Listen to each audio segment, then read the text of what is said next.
Well, Remi Piet now joins me. He is a senior partner at the Embellie Advisory. Remi, good to have you on the programme. So what do you think really went wrong here? Well, it's very complex to see what happened before that exchange, very heated exchange. But I mean, what was on the table was a tentative agreement on critical mineral supplies, as we all know, with a different version of that agreement actually has been circulated. The very early version was a version when the U.S. would actually authorize itself on grabbing almost 50% of the production, and that was obviously not acceptable and not in line with what is classically organized. The latest version of that agreement was actually much more, let's say, better constructed over the idea of building a fund that would be American-Ukrainian fund out of the proceeds of critical mineral exploitations down the road in Ukraine that would be actually used for the reconstruction of Ukraine, with obviously some American companies involved into this. So that was probably very much more acceptable to Zelenskyy. But what was missing in that latest draft was the fact that there was absolutely no guarantees for security and a demand for an immediate ceasefire without any kind of responsibility on Putin for starting that initial conflict.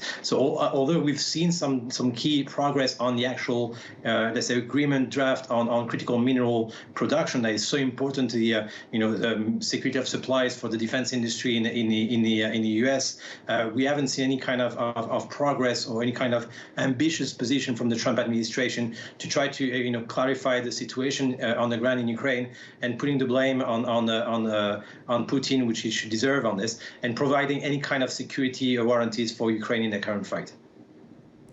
But Remi, at the end of the day, Ukraine does hold 5% of the world's critical minerals. A deal would have helped the US and reduce, in the long-term dependency on Chinese rare earth deposits. So a deal was good for the US, as it was Ukraine. So why has it all gone wrong here?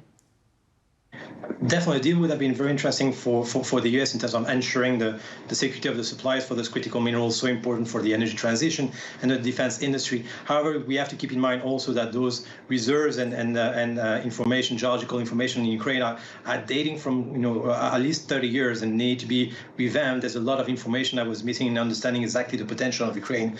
But it's obvious that Ukraine has the potential to produce down the road. Whether it's economically feasible or not is another question, but would have the possibility to become a key suppliers for the U.S. in terms of those critical minerals. But Zelenskyy is not ready to sign an agreement until there's actually an assurance that Putin would be stopped, potentially a draft agreement on the borders of Ukraine. And that is not what Trump was bringing also to the table. He was only interested in signing this agreement on critical minerals and not siding with Ukraine as being the country aggressed by Russia, which was not acceptable for Zelenskyy.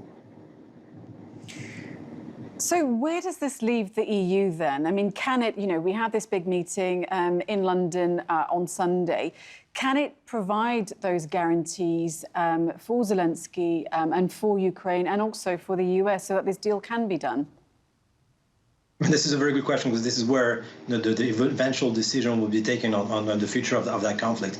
Definitely, France and the UK have sided with Zelenskyy.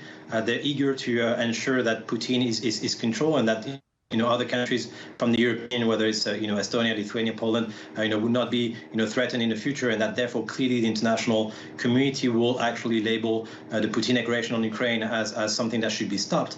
But if we have some settlement led by Trump on kind of this transactional perception of peacemaking without putting any kind of blame on the initial aggression and grabbing of territories in Ukraine, that is something that is probably detrimental to any kind of peace settlement down the road and showing a very poor signal. This is what Europe is trying to prevent, but it's very questionable whether or not the European Union or European countries have the financial capacity to continue maintaining the support to Ukraine, and with that, especially if the US pulls out its own support, whether they are going to be able or unified enough to provide alone the support to Zelenskyy. When you actually look at the capacity from the European Union on defense standpoint, it is actually able, if with enough coordination, to provide a significant support to Zelenskyy and to Ukraine. But there's always been a lack of collaborations and different, personal, individual interests from different countries in terms of their building of the common defense in Europe. That's dating back from the 1960s, when the European Defense Union was actually rejected in very early days of the European Union. It seems that there's been quite a few progress in Europe, especially with the President Macron in France, coordinating a meeting a couple of days ago with some key leading countries in the defense effort in the European Union. But whether that's going to be enough is still to be seen. On the mining side and critical mineral side, obviously, it's also it would be very important for the European Union to continue having conversation and support with Ukraine and discussions on how to also be able to harvest those resources. And so that might be also another draft of agreement that will include the critical minerals into the draft. But the question is whether or not financially, as of today, especially with European countries facing large budgetary deficit over the last few years, whether they will be able to alone sustain and protect Ukraine in front of Russia. It's a question of whether you want to have some sound, settlement of a conflict, showing, towards the future that if you actually, cross borders and grab territory, this is not acceptable. On the other side, you have the Trump administration that is ready to, potentially agree to this at the expense of Ukrainian, territorial unity, and that's what the European Union is trying to prevent. Okay, well, obviously the next steps do seem a little bit unclear, but it's a fascinating insight in the conversation of world leaders, you could say at least. Remi Piet, thank you.